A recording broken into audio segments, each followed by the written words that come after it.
Amém. Irmãos, o pastor Marcos, então, foi para esse acampamento dos adolescentes e ele me incumbiu de trazer a mensagem hoje. E o tema geral desse ano que nós estamos aqui na Nibs, nesse Nibs ano 2, digamos assim, é o crescimento. É por isso que eu decidi trazer uma palavra relacionada a isso. E eu quero que vocês me acompanhem numa certa alegoria aqui. Algum de vocês, por acaso, tem experiência em plantar? Eu sou o primeiro a admitir que eu não sou o cara da planta, honestamente. Eu nem muito de salada eu curto, assim. Mas eu já tive essa experiência de plantar alguma coisa, plantar semente, plantar muda e até colhi. Colhi um monte de nada, né? A verdade é que plantar não é algo fácil. Eu fui com a expectativa daquele jogo do Orkut, o Fazenda Feliz, que você planta lá, rega, gasta uns diamantes e daqui a pouco, puf, já tá crescida, já tá dando fruto, já tá massa. Mas a realidade não é bem assim. A realidade é que plantar é uma tarefa muito complicada e ela exige uma quantidade de condições, às vezes até ambientais, muitas das vezes, tipo o solo, a temperatura, a irrigação. E são muitas condições que têm que estar propícias ali. Não só isso, mas é um trabalho que é lento. É um trabalho que exige muita paciência para você finalmente colher uma laranjinha sequer. E até que finalmente ela dê frutos, é um esforço realmente grande daquele agricultor. E é assim que a nossa vida espiritual é. A nossa caminhada também exige muito sacrifício. A nossa santificação também acaba sendo um processo lento, que exige bastante paciência, perseverança, e que também está associada a muitas condições que às vezes nós não temos controle. E é sobre isso que eu quero falar nessa manhã. Abram suas Bíblias, nessa noite, perdão. Abram suas Bíblias em João 15. Vamos começar a ler a partir do verso 1.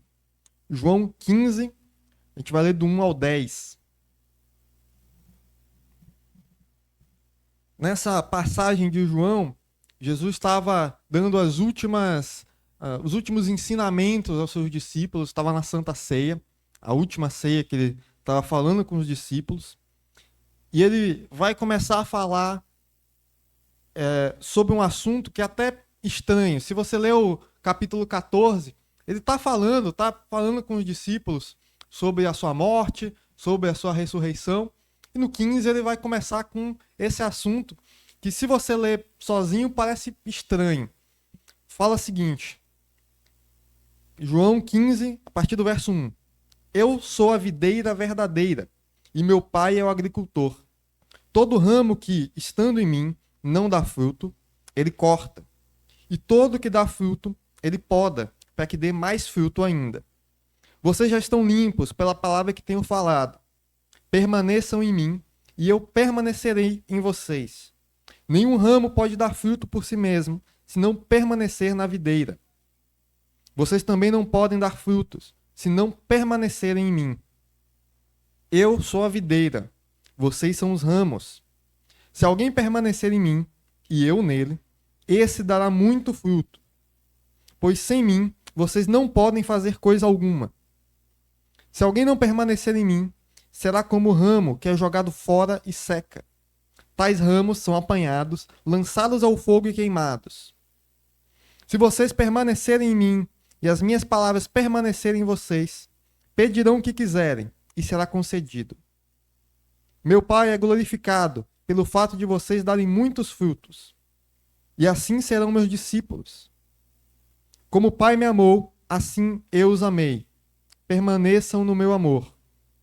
Se vocês me obedecerem aos meus mandamentos, permanecerão no meu amor, assim como tenho obedecido aos mandamentos do meu Pai, e em seu amor permaneço. Deixa sua Bíblia marcada aí, a gente vai voltar para esse texto algumas vezes. Antes de eu realmente entrar aqui nesse versículo, eu quero cumprimentar os nossos visitantes. Nós temos alguns visitantes. Josineia, que é Ian, estão ali, que é o senhor. E Eliana, que é a avó de Evelyn e Cauã. Graça e paz a todos vocês. Que a glória do Senhor esteja com cada um. E que se vocês gostarem, vocês vão voltar. O pastor Marcos, no próximo domingo, já vai estar pregando aqui. Então, é um pouco estranho quando vem visitante. E eu estou pregando aqui, eu fico sempre imaginando. A pessoa chega e vê eu pregando, pensa, rapaz, o pastor dessa igreja, esse menino aí. Mas não é não, gente, não é não. Próximo domingo ele está aí. Nesse versículo que a gente acabou de ler, Jesus então está dando essas instruções aos seus discípulos. E a maneira com qual ele faz isso é uma alegoria. Ele começa a falar sobre videiras e ramos. E antes da gente se aprofundar realmente no texto, a gente precisa entender um pouco essa alegoria.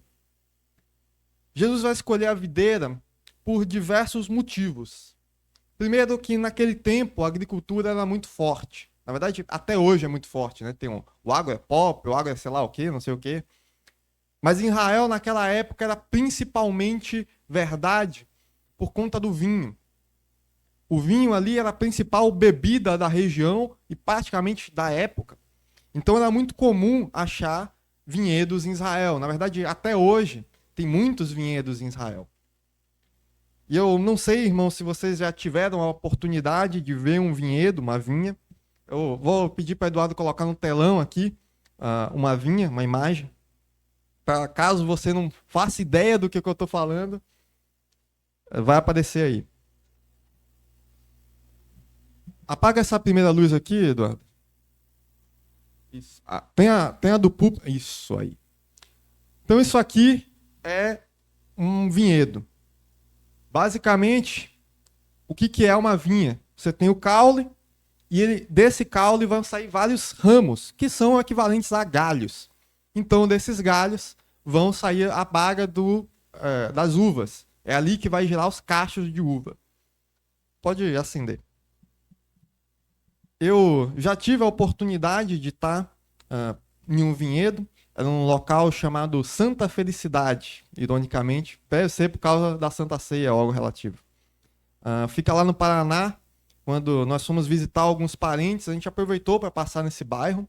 E lá tem diversas vinícolas, diversos produtos relacionados a isso. E por mais que eu aprecie uma Coca-Cola bem gelada mais do que qualquer vinho, ainda assim me impressionou a quantidade de trabalho e esforço que é colocado naquelas vinhas. Eu pesquisei e o cultivo das uvas é um dos mais difíceis de toda a agricultura. Isso porque a uva requer muita atenção, ela requer um cuidado constante. E assim também é a nossa vida cristã. Assim como o ramo da vinha precisa de cuidado, precisa de atenção, a nossa caminhada cristã precisa também da mesma atenção, do mesmo cuidado constante. Afinal de contas, nós somos tentados e provados constantemente. O simbolismo da vinha, ele é muito comum. Se você olhar no Antigo Testamento, você vai ver várias citações da vinha, do vinhedo, principalmente como um símbolo da nação de Israel.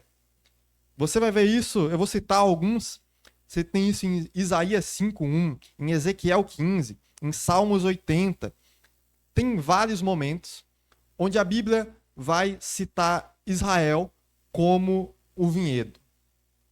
E não à toa, o próprio templo de Herodes, na época, ele era decorado com um enorme vinhedo dourado.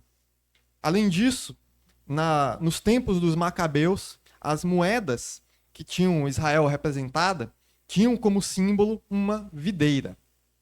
Essa é uma informação que vai ser relevante daqui a pouco, mas os motivos para a videira ser tão importante para a Bíblia não acabam aí.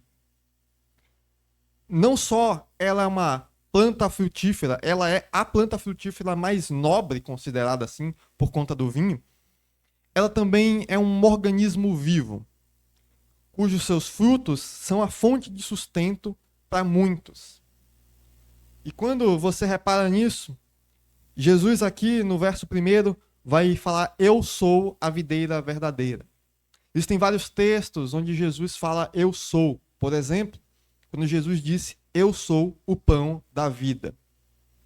Eu não sei se vocês já correlacionaram, mas o pão e o vinho que nós comemos na ceia é exatamente isso. Quando Jesus diz que ele é o pão da vida e que ele é a videira verdadeira, ele também está dizendo que o corpo é representado pelo pão e que o seu sangue é representado pelo vinho. E não é aleatório. O porquê que ele escolhe esses dois elementos é porque eles eram os elementos mais comuns daquele dia a dia daquele povo. Seria o nosso arroz com feijão, basicamente. Ou o nosso pão francês e o cafezinho, talvez. Jesus ali não escolheu esses elementos apenas por eles serem reconhecíveis, mas também escolheu eles porque eles fazem parte do cotidiano, fazem parte do dia a dia daquelas pessoas. Ela é uma relação onde Jesus está te dizendo que ele está presente no dia a dia daquele povo. Jesus está presente no cotidiano ali. E nesse verso 1, às vezes a gente se passa quando ele diz que é a videira verdadeira. E eu queria trazer aqui o que é essa verdadeira. Quando se fala que ele é a videira verdadeira, obviamente tem que existir falsas. Você se lembra quando eu lhe expliquei que normalmente Israel é exemplificada como se fosse a vinha? É exatamente isso.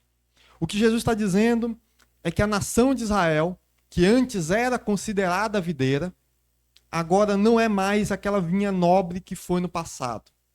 Que a nação de Israel agora não é mais a fonte de vida eterna, de vida espiritual, mas sim Jesus, porque ele é a vinha verdadeira. E aqueles judeus não aceitaram isso. Eles rejeitaram o Messias, a verdadeira videira, e eles preferiram suas inúmeras leis, eles preferiram seus ritos. Assim como nós, que muitas vezes procuramos na videira errada. Nós conseguimos ver por aí tantos falsos profetas, falsos mestres, livros motivacionais e conselhos de produtividade, e é isso que vai trazer a felicidade. Mas em Mateus, no capítulo 7, a partir do verso 16, vai dizer que pelos frutos conhecereis.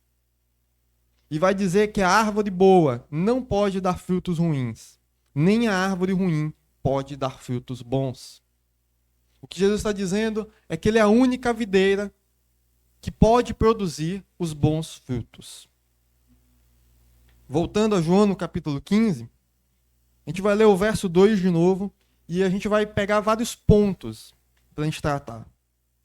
O verso 2 diz o seguinte: todo ramo que, estando em mim, não dá fruto, ele corta, e todo que dá fruto, ele poda, para que dê mais fruto ainda.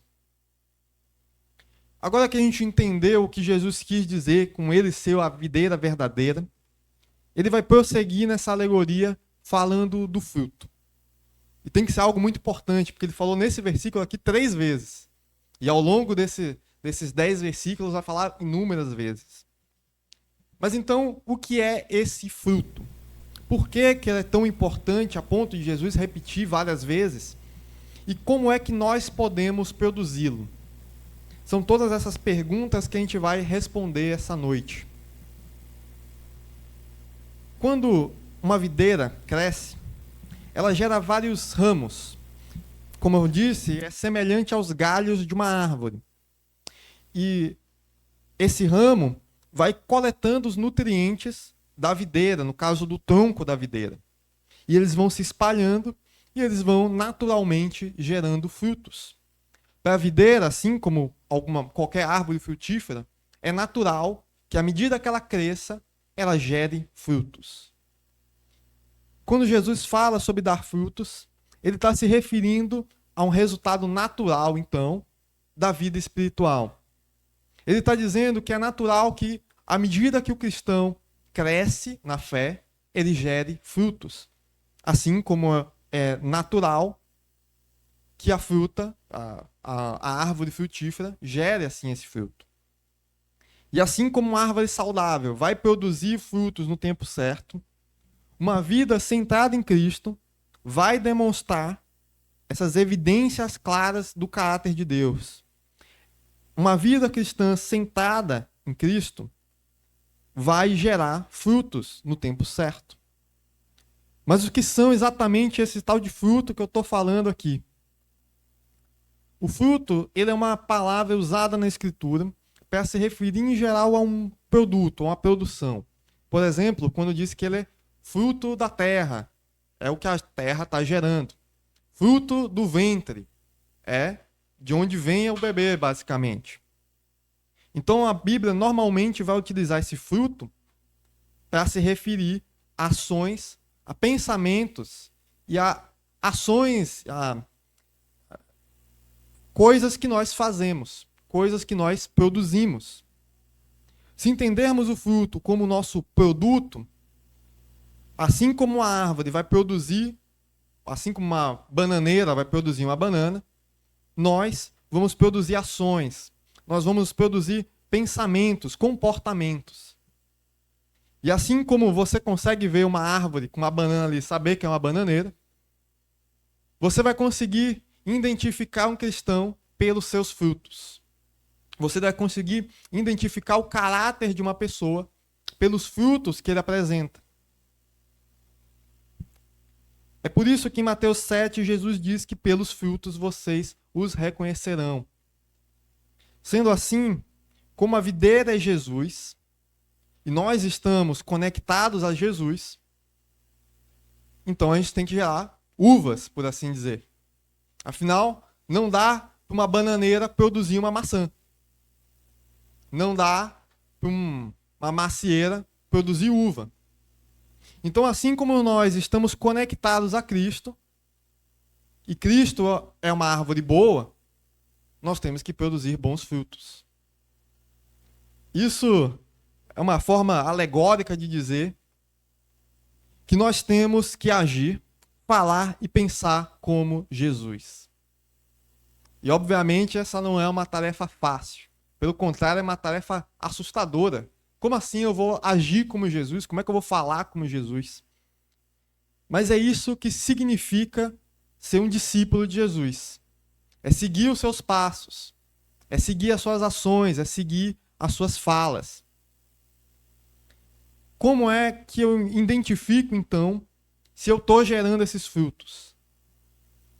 Os nossos frutos, eles podem ser vistos nas ações que nós fazemos, nas práticas que refletem o amor de Deus.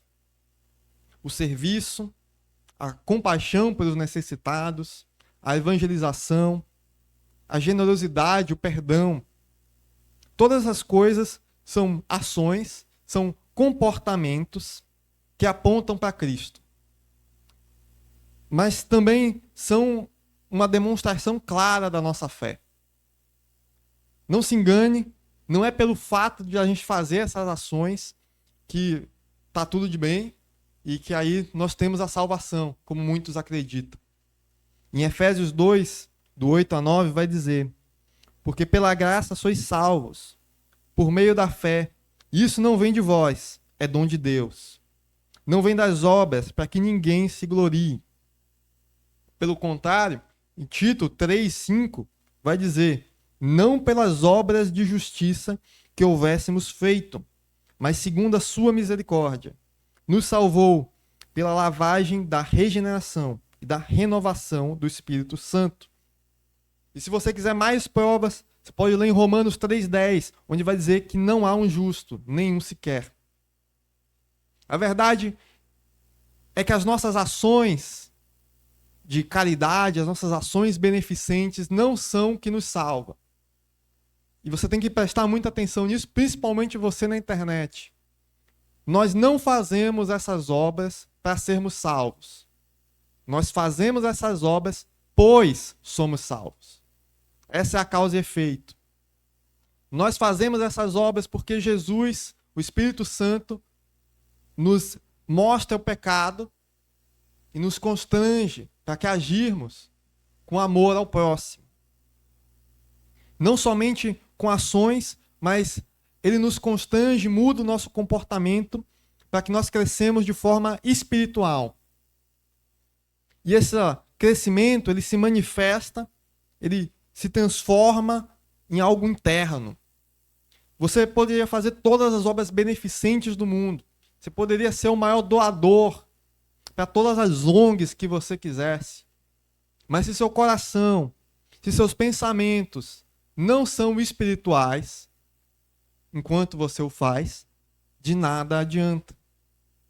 De nada adianta você dar dinheiro aos pobres com uma mão e tirar selfie com a outra. De nada adianta você tentar mostrar que é bonzinho, mas seu coração não está nisso. A verdade é que quem convence o homem do pecado, quem está no processo da justificação, da santificação, é o Espírito Santo. E as nossas atitudes, os nossos comportamentos, os nossos pensamentos, eles vão mudando à medida que nós vamos crescendo em Cristo. À medida que nós vamos caminhando o caminho que Cristo trilhou. Em Gálatas 5:22, abre a Bíblia em Gálatas 5:22, mas deixa marcado João. Gálatas 5, a partir do verso 22.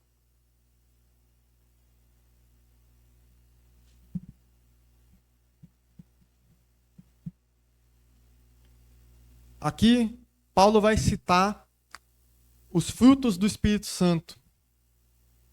E ele diz o seguinte: mas o fruto do Espírito é amor, alegria, paz, paciência, amabilidade, bondade, fidelidade, mansidão e domínio próprio. Contra essas coisas não há lei. Os que pertencem a Cristo Jesus crucificarão a carne com as suas paixões e os seus desejos. Se vivemos pelo Espírito, andemos também pelo Espírito. Cada uma dessas virtudes reflete a natureza de Deus. E cada uma delas deve estar presente na vida do cristão. E eu não sei vocês, mas quando eu leio esse capítulo, esse versículo, tudo que eu fico pensando é que me falta muita coisa. Eu vou lendo e eu fico me perguntando, será que eu estou produzindo esses frutos? Será que eu estou produzindo esse amor? Pense aí, pergunte a si mesmo, será que eu estou produzindo esses frutos do Espírito Santo? Ou será que eu estou produzindo os frutos da carne? Será que eu estou agindo como Jesus agiria? Isso é muito importante. Porque, irmãos, quando a semente do Evangelho é plantada, ela começa a nascer. E ela vai crescendo, como a gente diz, o tronco vai engrossando, o caule vai se formando. E quando essa planta já tem folha, já tem galho, é natural que ela comece a produzir. E assim somos nós. Quando a semente do Evangelho é plantada, nós vamos crescendo. Nós temos que ir fortalecendo. E à medida que nós vamos fortalecendo, nós temos que gerar frutos. E se a videira não dá frutos, é um sinal de que tem algo errado com ela. A vida cristã não é um estado de estagnação. A vida do cristão não é vir na igreja no domingo. E com certeza não é chegar aqui, sentar no banco, ouvir e ir embora como se nada tivesse acontecido. Na verdade, inclusive, muitos entendem errado o que significa ouvir a palavra. Talvez até me cancelem depois dessa aqui, mas a verdade tem que ser dita. Vir à igreja nos domingos não basta. Não basta você vir na igreja, sentar no banco e ouvir a pregação. Não basta. A verdade é que se você só vem à igreja para sentar no banco, ouvir a pregação, você não está servindo ao Senhor. O crente reserva é aquele que só fica no banco. Se você é um crente reserva, você não está servindo a Deus. Você está se servindo de Deus. Servir a Deus se trata de mordomia. Se trata de ser um servo de Deus. E que tipo de servo só faz sentar no banco no ar-condicionado? Vai ter gente que vai ouvir isso e vai dizer, então não é nem para ir para a igreja, não adianta nada ouvir a pregação. Mas não é isso que eu estou falando. A verdade é que ouvir a pregação é se alimentar da parte de Deus. Ouvir a mensagem é ouvir a direção de Deus para a sua vida, é se fortalecer. Mas do que adianta você estar se alimentando, mas você não age? Do que adianta você estar se fortalecendo, ficar monstrão, mas não estar pegando peso? Ouvir a palavra é nos preparar para um combate. É nos preparar para encarar o mundo lá fora. E encarar o mundo lá fora não significa pagar um boleto.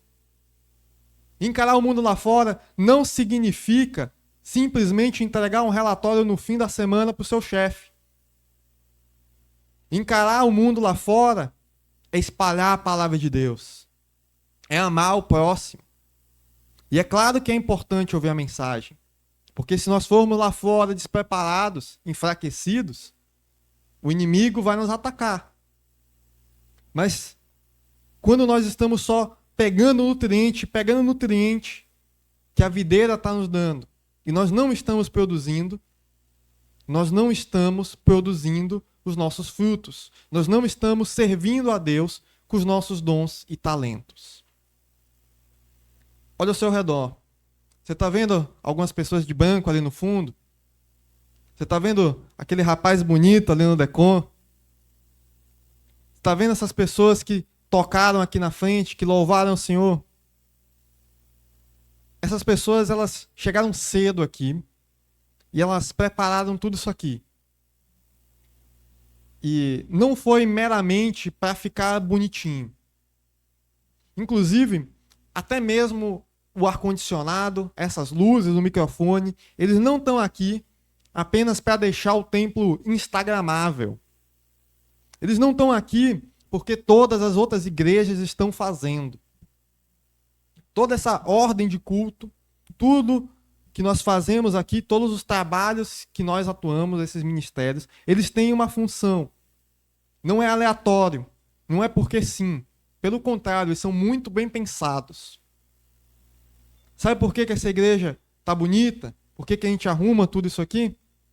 Pode parecer estranho, mas é óbvio. É para atrair as pessoas de fora. É para atrair quem passa pelaquela porta. Que ele vê a igreja e se sentir confortável. E assim escutar a palavra de Deus. Assim a palavra é plantada no coração dele. Essas luzes aqui não estão aqui só para me deixar bonito. Mas é para que você possa enxergar. Esse microfone é para que todos possam ouvir a voz com o mesmo nível. E não fique se esforçando para entender. Assim como o ar-condicionado está aqui. Para que você pare de se concentrar no calor, se está frio, e se concentre na palavra. Todas as coisas que nós fazemos aqui têm esse propósito, a palavra de Deus. Tudo que nós fazemos é para que nós possamos nos fortalecer, para que nós possamos ir para fora e trazer pessoas para Cristo. É com esse objetivo. Frutificar é usar esses dons e talentos. Frutificar é fazer a obra de Deus, é fazer a vontade de Deus. E você? Será que você tem frutificado? Ou será que você só está comendo? Será que você só está se alimentando, sentadinho no banco, no seu lugar de direito, ali, no seu lugar de sempre? Eu não estou falando que não é para você vir para a igreja. Não estou falando que não é para você sentar e ouvir a pregação. Ela é importante. Nós temos que nos fortalecer para poder trabalhar. Mas não podemos perder de vista o porquê nós fazemos isso. Nós temos que ouvir as instruções de Deus. Mas não adianta nada nós ouvirmos as instruções de Deus, mas não agirmos com as instruções de Deus. Não adianta nada Deus falar com você e você não fazer nada. O verso 8 de João, volte lá para João 15. No verso 8 vai dizer o seguinte: meu Pai é glorificado pelo fato de vocês darem muitos frutos, e assim serão meus discípulos. Quando nossas vidas produzem frutos espirituais, Deus é exaltado. Assim como uma árvore carregada de frutos demonstra a saúde daquela árvore, a fertilidade daquela árvore, uma vida cristã frutífera reflete a grandeza, reflete a santidade de Deus. As pessoas ao nosso redor, elas reconhecem a obra divina. Elas se tornam testemunhas do poder transformador de Cristo. Muitas vezes, quando nós chamamos alguém para trabalhar na obra de Deus, a resposta mais comum que a pessoa fala é: eu não sei fazer isso. Nunca fiz isso, não vou conseguir fazer isso. E na maioria das vezes é verdade.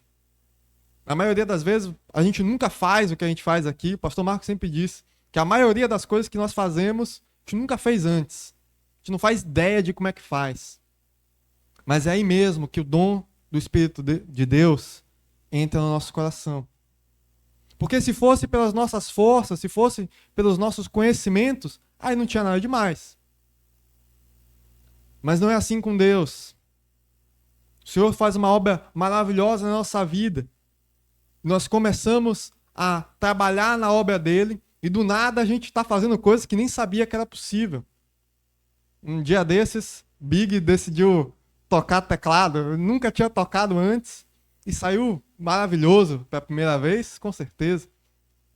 E quando alguém chega aqui, alguém que conhece Big, sentar naquele banco, ele olhar e ver: caramba, Big toca teclado?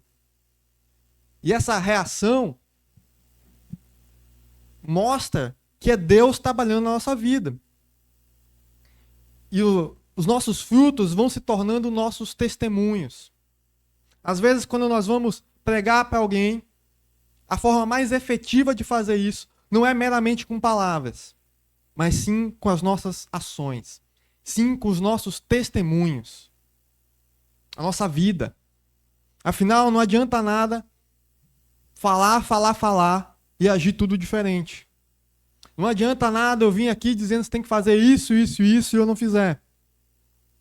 Mas pelo contrário, quando a pessoa vê que você está sendo usado pelo Espírito de Deus, quando a pessoa enxerga Deus na sua vida, aí ela está sendo tocada pela palavra de Deus. Muito mais efetivo. Frutificar não é sobre se exibir, não é sobre exibir as nossas habilidades, os nossos méritos, até porque não temos nenhum mérito. Mas é sobre apontar para Deus como a fonte de toda transformação, de toda a bondade da nossa vida. Em Mateus 5,16 vai dizer: assim brilha a luz de vocês diante dos homens, para que vejam as suas boas obras e glorifiquem ao Pai de vocês que está nos céus. O crescimento espiritual é manifestado, então, através dos frutos. E ele demonstra que nós somos discípulos de Jesus. Eles mostram que nós não estamos vivendo por nós mesmos, mas para glorificar a Deus. O propósito do fruto não é apenas para benefício próprio. Pelo contrário, ele é para alimentar e é para abençoar aqueles ao nosso redor. E quando nós abençoamos aqueles ao nosso redor, quando nós amamos o próximo, Deus nos ama. Quando eu estava na escola, a minha professora de biologia, ela tinha me ensinado o que é um fruto. Sabe quando te perguntam se tomate é fruta ou não é? Você fica meio na dúvida. Então ela me ensinou uma forma definitiva. Inclusive, já vou te falar, berinjela, jiló, tudo isso é fruta. Parece estranho. Ela me explicou, e eu vou passar aqui para você, que o fruto é aquilo que protege a semente. Então, tomate tem semente dentro, é um fruto. Berinjela. Inclusive, não quero aqui bagunçar sua cabeça, mas por esse lado, morango nem abacaxi é fruta, inclusive, que a semente fica para fora. Mas eu não estou falando isso aqui só para você ficar passando na sua mente cada fruta e vendo se é uma fruta mesmo ou não. O que eu quero dizer aqui é que a planta ela cria o fruto por algumas razões. Para proteger aquela semente em desenvolvimento, para ajudar na dispersão daquela semente, para que aquela semente chegue em outros locais. Além disso, ela também prepara o solo para a germinação da semente.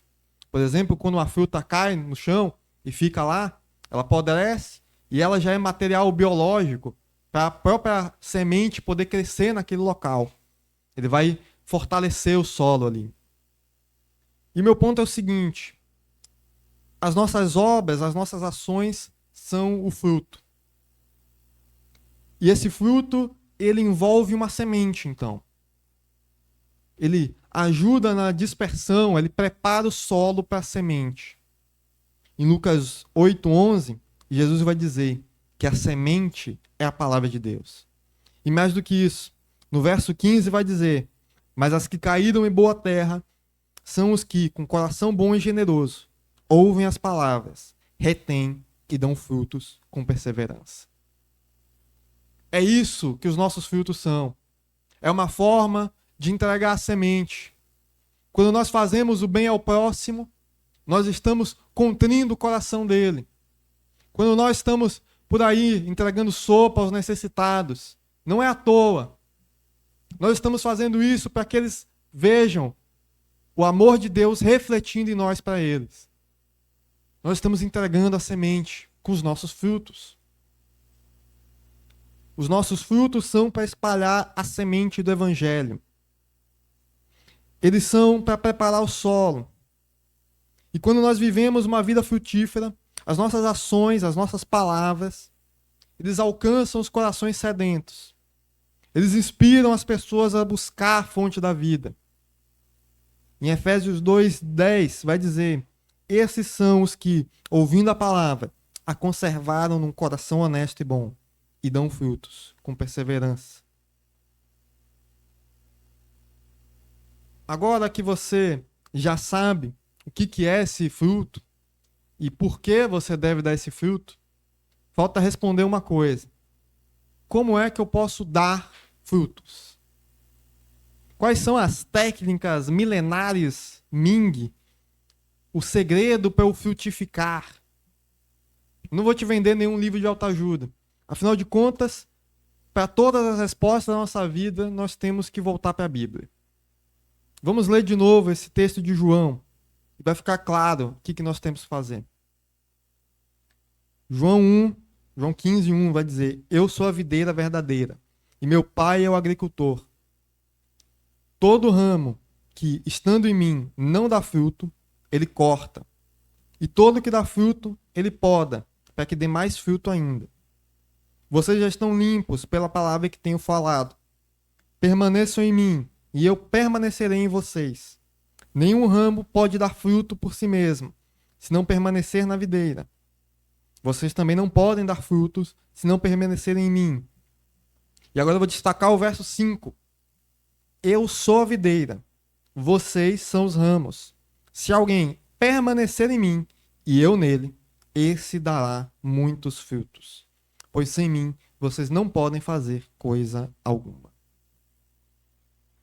A conexão com Cristo é o fundamento da vida cristã frutífera. É por estarmos conectados, assim como o ramo está conectado à videira, e assim como o ramo depende da videira para produzir frutos, nós dependemos de Cristo. Nós dependemos estar conectados com Cristo. Dar frutos não é algo que a gente faça por nossa própria força. Não dá para eu me esforçar aqui e gerar um fruto. Não é assim. Mesmo que eu tente gerar amor, gerar benignidade, eu não vou conseguir sozinho. O crescimento espiritual só é possível quando nós estamos conectados à videira verdadeira. Assim como o ramo, que se for solto, for cortado ali da videira, não vai produzir, ele vai murchar. Nós também, quando nos separamos de Cristo, murchamos, nós secamos.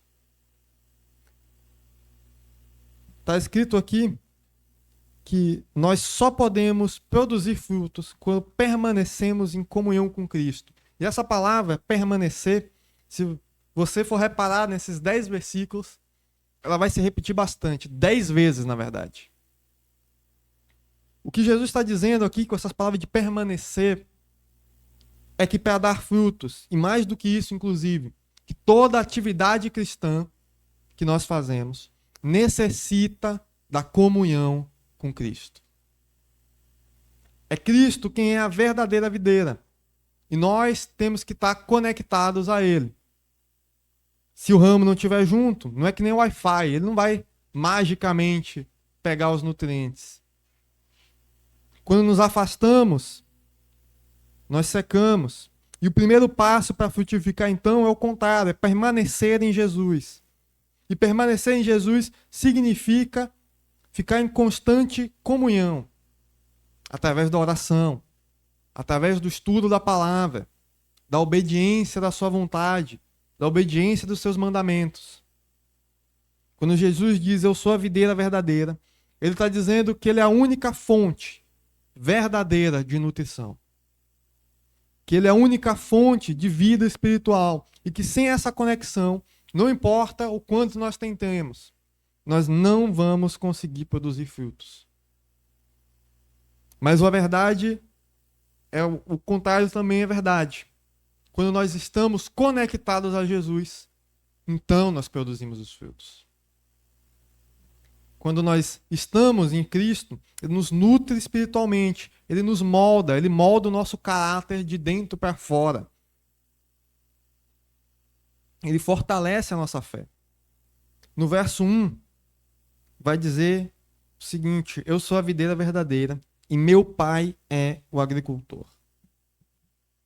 Inclusive, ele vai continuar. No verso 2 vai dizer, todo ramo que, estando em mim, não dá frutos, ele corta. E todo ramo que dá fruto, ele poda, para que dê mais frutos ainda. E lendo essa passagem, eu decidi pesquisar um pouco. E isso é algo muito comum, na verdade, algo necessário para toda videira. Essa poda é chamada de choro da videira.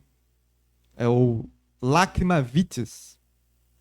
A verdade é que o agricultor ele tem que podar os ramos para que haja uma maior concentração de açúcar e nutriente naquela videira, para que dessa forma ela possa produzir mais.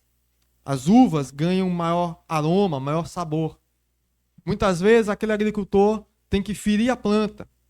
Meu pai me contou uma história de que quando ele era criança, o avô dele pedia ajuda dele para colher uvas e eles tinham que pegar uma faquinha e riscar a planta para que ela tirasse a seiva. Isso acontece porque a planta precisa tirar a seiva antiga e renovar, ela tem que puxar nutrientes novos do solo. E é isso que faz aquela uva mais gostosa, mais bonita. E a poda aqui representa as provações que Deus nos dá. Sim, Deus nos prova.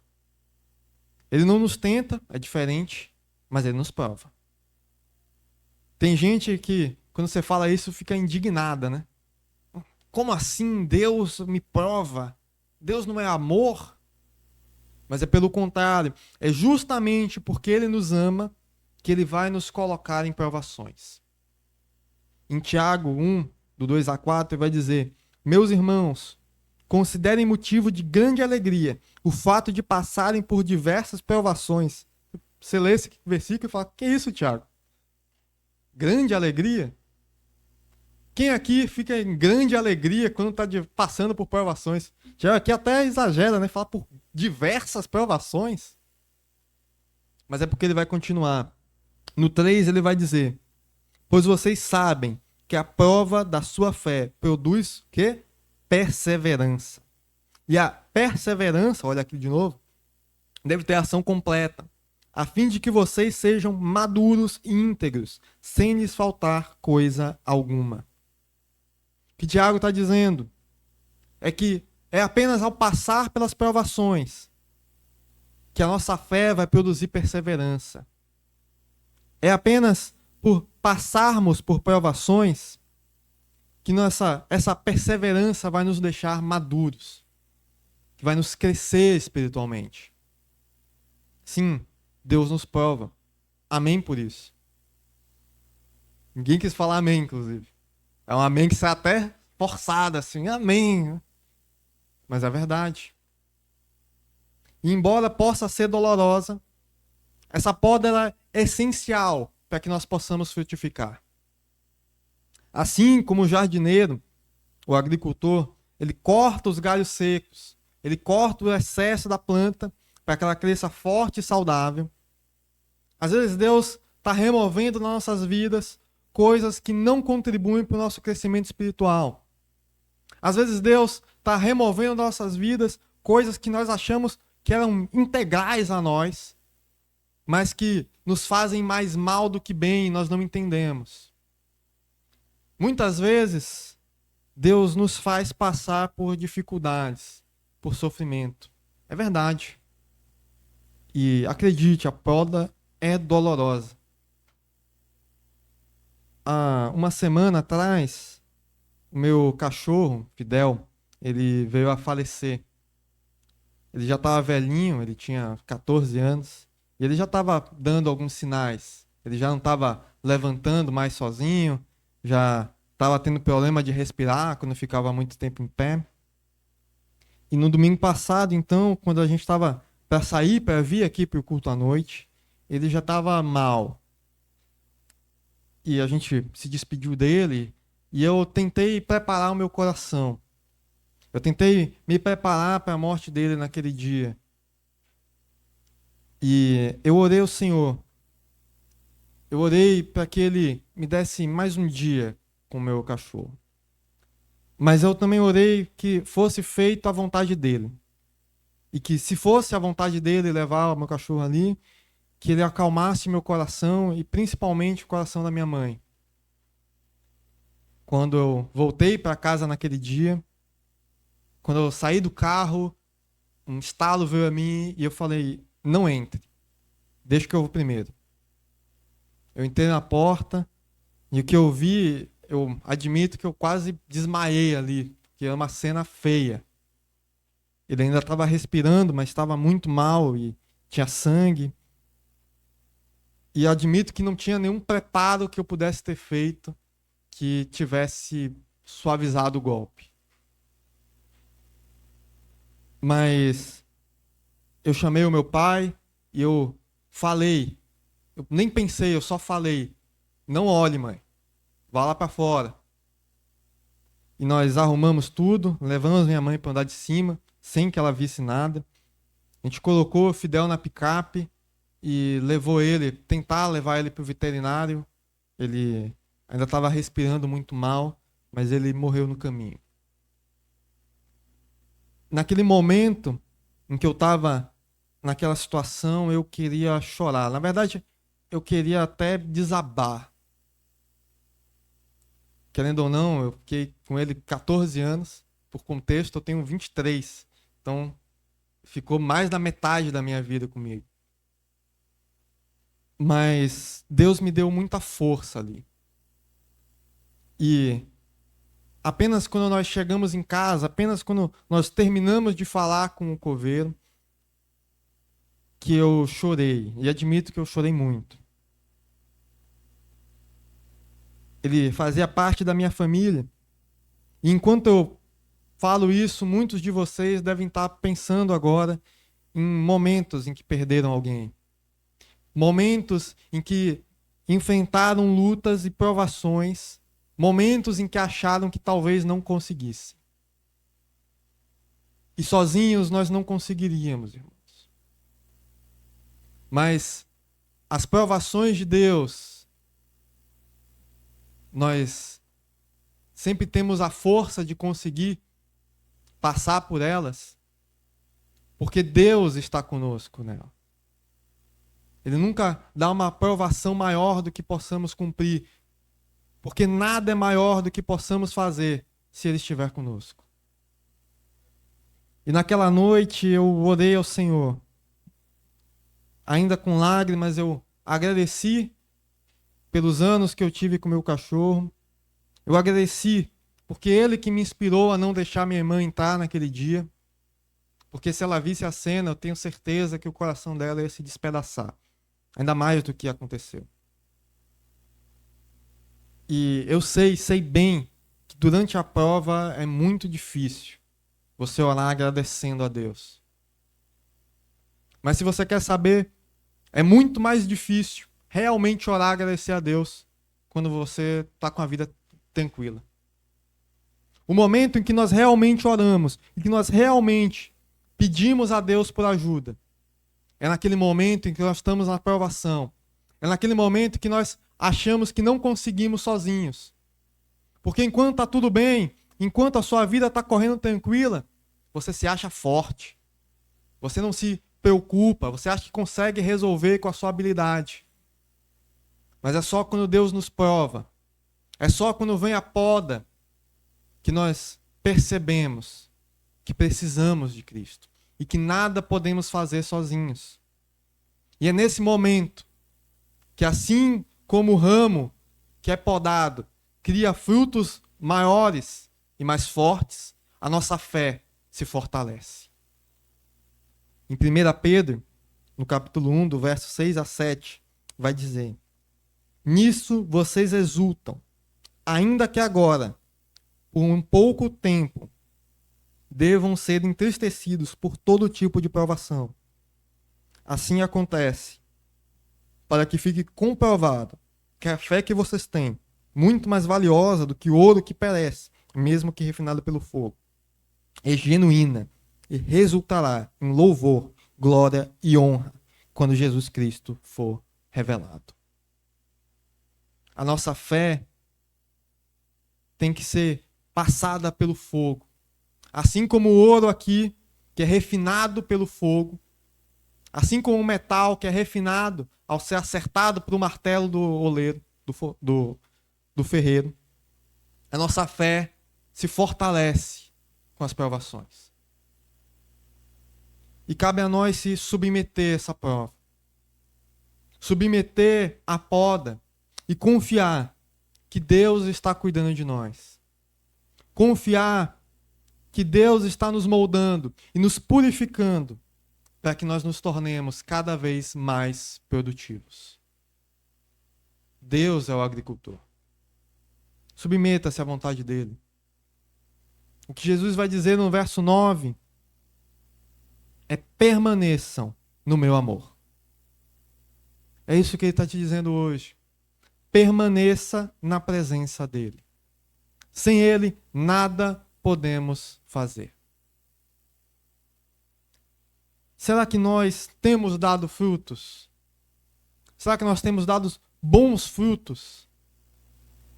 Será que nós estamos permanecendo no amor de Jesus? Ou será que estamos quase desistindo?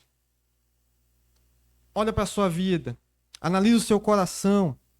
Será que nós estamos produzindo os frutos do Espírito? Será que você está produzindo amor? Será que você está produzindo a alegria, a paz, a paciência? Será que você está produzindo a amabilidade, a bondade, a fidelidade, a mansidão, o domínio próprio? Que tipo de fruto você está produzindo? Será que o fruto que eu estou produzindo, quando as pessoas olham para mim, elas veem Cristo na minha vida? Será que a minha vida tem glorificado a Deus? Será que a minha vida tem abençoado aos outros? Eu tenho sido luz? Quando demonstramos o fruto do Espírito, nós estamos mostrando ao mundo quem Cristo é. Crescer em Cristo é dar frutos. O Pai é o agricultor. Você confia nisso? A poda pode parecer uma perda, às vezes até mesmo um castigo, Mas Deus sabe exatamente o que é necessário para te tornar mais frutífero. Deus sabe exatamente do que você precisa. E às vezes, mesmo que nós não entendemos, você tem que saber que Ele nos ama. Ele nos amou primeiro. Ainda no verso 9. Como o Pai me amou, assim eu os amei. Permaneça no meu amor. Se vocês obedecerem aos meus mandamentos, permanecerão no meu amor. Assim como tenho obedecido aos mandamentos do meu Pai, e o seu amor permanece. Permaneça no amor de Deus. Permaneça na videira. Não em qualquer videira por aí, mas a videira verdadeira. A verdadeira frutificação vem de permanecer em Cristo. Ele é a fonte de toda a vida espiritual. E separados dele, nada podemos fazer. É só quando estamos conectados a Cristo que nossa vida ganha propósito e que o nosso fruto glorifica ao Pai. Você está conectado à videira verdadeira? Você está disposto a permanecer firme em Cristo? E não é fácil. Você está disposto a aceitar a poda? Não é fácil. Mas é isso que nós precisamos fazer para frutificar para a glória de Deus. Permita que Ele te molde. Permita que Ele guie a sua vida. Se permita ser usado pela vontade de Deus. Permaneça conectado a Cristo. Em Jeremias 17, do verso 7 a 8, é um versículo muito bonito. Ele vai dizer: mas bendito é o homem cuja confiança está no Senhor, cuja confiança nele está. Ele será como uma árvore plantada junto às águas e que se estende as suas raízes para o ribeiro. Ele não temerá quando chegar o calor, porque as suas folhas estão sempre verdes. Não ficará ansiosa no ano de seca, nem deixará de dar frutos. Abaixe sua cabeça. Vamos orar, pedindo ao Senhor forças para permanecer. Permanecer no amor de Deus. Permanecer conectado à videira verdadeira. Peça ao Senhor que você possa dar frutos. Peça ao Senhor que você possa frutificar cada vez mais. Para que cada vez você faça mais e mais frutos. Para que cada vez você glorifique a Cristo. Analise seu coração. Você tem dado frutos bastante? Jesus está lhe abençoando. O amor de Deus está fluindo através de você. Cabe a você deixar esse amor florescer. Cabe a você deixar esse amor se transformar em frutos. Senhor, estamos aqui nessa noite pedindo, Senhor, pela sua força, pedindo que nós permanecemos conectados em Si. Senhor, sozinhos nada podemos fazer. Nada, Senhor. A nossa força não basta. Mas quando estamos conectados com você, com o Senhor, quando estamos conectados com Cristo Jesus, só assim nós podemos produzir frutos, Senhor. Deus, que nós sejamos como aquela árvore plantada junto ao ribeiro. Que as nossas folhas permaneçam verdes, Senhor. Que a ansiedade das dificuldades do mundo não nos impeça de produzir nossos frutos. Deus, o Senhor conhece o coração de cada um. O Senhor deu dons e talentos a cada um. Nos auxilia, Senhor, para que nós possamos usar esses dons e talentos para a Tua glória, para o Teu reino. Não deixa, Senhor, que nós desperdicemos os nossos talentos. Pelo contrário, que nós multipliquemos. Senhor, Eu agradeço, Deus, porque em sua maravilhosa glória, em sua grande graça, o Senhor olhou para nós que não valíamos nada, mas o Senhor nos fez ramos da tua videira, nos fez membros da tua igreja. Senhor, nós não somos dignos, não somos merecedores.